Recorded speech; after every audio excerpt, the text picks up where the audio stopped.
কসবায় বিজিবির অভিযানে ১৪০ কেজি ভারতীয় গাঁজা জব্দ। বিস্তারিত দেখুন ফোরকানুল ইসলামের প্রতিবেদনে। ব্রাহ্মণবাড়িয়ার কসবা উপজেলার সীমান্তবর্তী রাউতখোলা এলাকায় বিশেষ অভিযান চালিয়ে ১৪০ কেজি ভারতীয় গাঁজা জব্দ করেছে বর্ডার গার্ড বাংলাদেশ।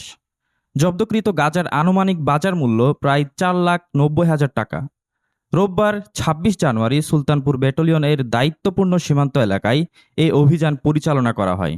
তবে অভিযানের সময় কাউকে আটক করা সম্ভব হয়নি বলে জানিয়েছে বিজিবি। এ বিষয়ে সুলতানপুর ব্যাটালিয়নের অধিনায়ক লেফটেন্যান্ট কর্নেল মোহাম্মদ জিয়াউর রহমান বলেন, সীমান্তের অতন্দ্র প্রহরী হিসেবে বিজিবি সর্বদা দেশের সীমান্ত নিরাপত্তা নিশ্চিত করতে কাজ করে যাচ্ছে।